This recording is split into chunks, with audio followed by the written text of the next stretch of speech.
Powered by the Montana Television Network. This is the 10 o'clock news on Q2, Montana's news leader. Good evening, everyone. Thanks for joining us tonight. I'm Jeanelle Slade. And I'm Russ Riesinger. The impeachment inquiry into President Trump is about to go public. This after a bitterly divided House today approved rules to the next steps in the Democratic-led probe to see if there is cause to impeach the president. Now, the vote paves the way for public hearings where lawmakers from both parties will weigh the evidence and debate impeachment. Nicole Killian is on Capitol Hill with more on what comes next. On this vote, the yeas are 232. All but two House Democrats voted for a rules package guiding the next steps in the impeachment inquiry. When the vote passed, it got very, very quiet. People understand the severity of the moment. Republicans unanimously opposed the resolution. When you look at this Soviet-style process, it shows you that they don't really want to get to the truth. They want to remove a sitting president. These allegations prove to be true. The rules are actually similar to those that govern the Clinton and Nixon impeachment proceedings. President Trump's lawyers will have access to evidence and can cross-examine witnesses. However, those rights can be withdrawn. The president tweeted, while the Democrats continue the, quote, impeachment scam, his administration will continue to deliver real results. There is no official timeline yet for public impeachment hearings, but the chair of the House Intelligence Committee tells CBS News he hopes to release transcripts of closed-door testimony as early as next week. I think they will see facts that cause them great concern about the president abusing the power of his office. Testimony continued Thursday with the president's top Russia aide, Tim Morrison. He told lawmakers, "I was not concerned that anything illegal was discussed on that phone call with Ukraine." Mr. Morrison's testimony is very damaging to the Democrat narrative. But Morrison said he was troubled by the president's decision to withhold military aid. Democrats are still waiting to see if Morrison's former boss, John Bolton, will testify. Nicole Killian, CBS News, Capitol Hill. Well, this is only the third time in modern history that the House has taken a vote on an impeachment inquiry into a sitting president. An American soldier from Billings is back on U.S. soil tonight. The homecoming, heartbreaking and unexpected. The body of 23-year-old Nathan Irish transferred from Iraq back to Dover Air Force Base in Delaware this afternoon. The U.S. Army says he died in a non-combat related incident Sunday. Now, Irish, described as an outstanding soldier by his superiors, he earned 6 medals during his short time in the Army, including the National Civil Defense Medal and the Army Good Conduct Medal. MTN's Jay Cohn joins us tonight with more on Sergeant Irish's final welcome home. Jay. Well, Jeanelle, Russ, when a U.S. soldier dies overseas, there is an elaborate process and ceremony that all takes place at Delaware's Dover Air Base. It's home to the Air Force Military Mortuary Affairs Operations Unit. It's where the bodies of American soldiers lost in combat are returned to U.S. soil. Reporter Mike Kelly with the USA Today Network wrote an excellent article this month about that Air Force Mortuary Affairs Unit and the soldier volunteers who work there. In Kelly's words, just ordinary people struggling to preserve a small flicker of humanity amid the carnage of war. Among their assignments, to build the soldiers' final uniform.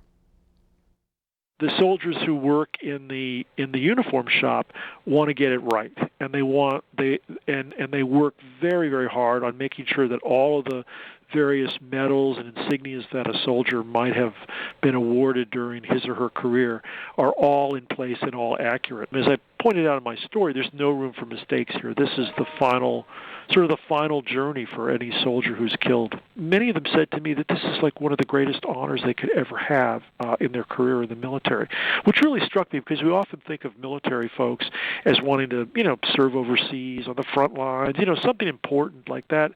Well, this is what they consider vitally important in their work. Now, the body of Sergeant Nathan Irish officially arrived back to Dover Air Base around 4 p.m. this afternoon. He's among more than 6,800 U.S. military personnel and American civilians who have perished in Iraq and Afghanistan since the terrorist attacks of September 11, 2001. Irish also among more than 2,100 Americans who have died in various war zones who have returned home to Dover Air Base. It's a place that Kelly describes as the unlikely bridge to America's endless wars, end quote. And although we have confirmed now that Sergeant Irish's body did go through what's called the dignified transfer process late today, no information yet on when he'll be returning to Montana. And an interesting side note, the Army chaplain who is assigned to that mortuary unit at Dover is Major Darren Schwartz, who is from Kalispell, Montana. We believe he was among those on hand today to offer the final welcome home to Sergeant Irish. Russ, Jeanelle, back to you guys. All right, thanks so much, Jay. Well, in light of all the men and women who've served our country, Wreaths Across America is asking Montana residents to step up and honor those veterans. National Wreaths Across America Day is a movement to cover all veteran grave markers with a Christmas wreath. And in order to achieve that goal at the Yellowstone National Cemetery near Laurel, local groups from our region will be stationed at all Yellowstone County Ace Hardware stores on Saturday, November 9th. Now, this year, the official Wreaths Across America Day is December 14th, and the group hopes to place at least 1,000 wreaths at the cemetery there in Laurel. In 2018, only 400 wreaths were laid, leaving 600 grave markers bare. Each wreath is $15 to sponsor. You can also find a link to sponsor in this story at KTVQ.com. We have a better idea now of just how much oil leaked out from a break in the Keystone Pipeline in North Dakota. That leak was detected Tuesday night near Edinburgh in eastern North Dakota. The pipeline is part of the Keystone that runs from Alberta, Canada to an oil refinery in Illinois. Pipeline owner TC Energy says about 383,000 gallons leaked before that pipeline was shut down. That's about half the size of an Olympic swimming pool. The area affected covers about half the size of a football field. State and federal agencies are on the scene still assessing the damage. In other news tonight, the suspect accused of killing and dumping the body of a Laurel woman earlier this month says he's not guilty. 22-year-old Diego Hernandez, charged with deliberate homicide in the death of 57-year-old Lori Bray, pleaded not guilty to deliberate homicide today. Charging documents state that Bray died of strangulation on October 1st after giving Hernandez a ride home after her shift at the Cedar Ridge Casino. Now, her body was found nude and beaten on October 2nd near Yard Office Road, just a few miles away from where her car was found. Hernandez remains in the Yellowstone County Jail tonight on $500,000 bond. A former Billings massage parlor operator is headed to prison after pleading guilty to charges that he brought a woman to town to engage in prostitution. Scott Petrie was sentenced to 2 years behind bars and 5 years supervised release. Petrie is the former operator of 2 massage parlors here in Billings, the King Spa and the A Spa. He admitted to paying for a woman to come from Las Vegas to Billings, where she provided commercial sex services. In exchange for the guilty plea, prosecutors dropped other charges that could have added 25 more years to Petrie's sentence. On the weather scene, Q2 Chief Forecaster Bob McGuire here to tell us all about a weekend warm-up. Yeah, now that Halloween is starting to wind down, The big question is what's coming up next, and strangely enough, we have it for you. Let me show you.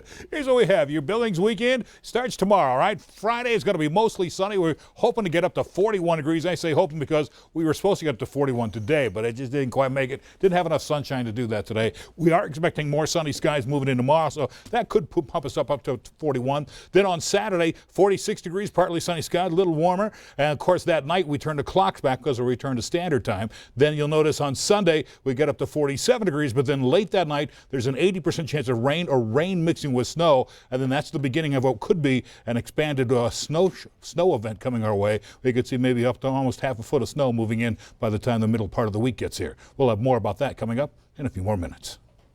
All right, thanks so much, Bob.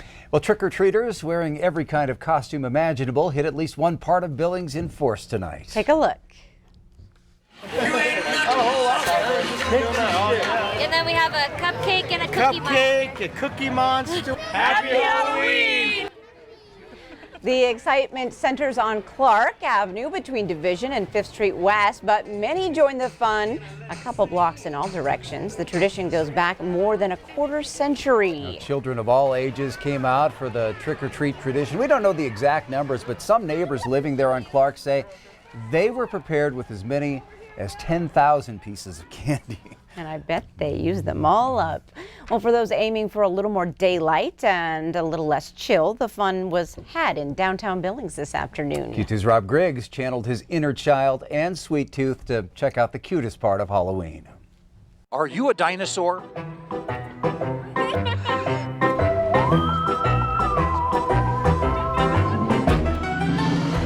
So as a parent, having this happening downtown, is that pretty convenient? Absolutely is. Yeah. Yeah. And how many years have you been doing this? About 5. No kidding. So have you got a lot of candy? What's your favorite candy? M&M's. Oh, those are mine too. Can I have all of your M&Ms?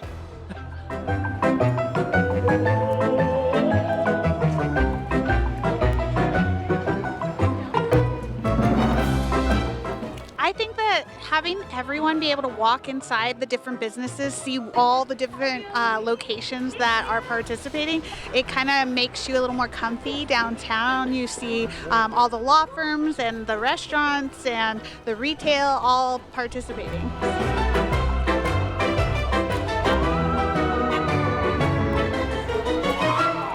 And you are what?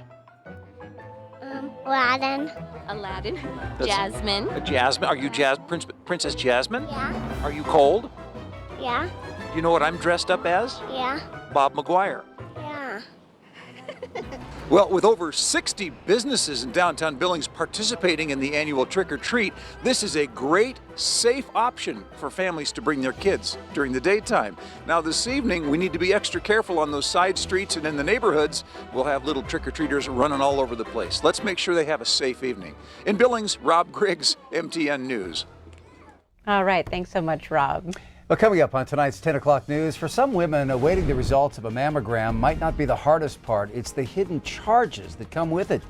Plus, also, this Montana restaurant definitely embraced the creepier side of Halloween. We'll take a bite in just a bit. And in sports, it's cold enough to bobsled, and 2 Montana guys are close to making the U.S. Olympic team. Scott shares their story. You're watching MTN News with Jeanelle Slade and Russ Riesinger. Storm Tracker weather with Bob McGuire. And sports with Scott Breen. This is the 10 o'clock news on Q2, Montana's news leader.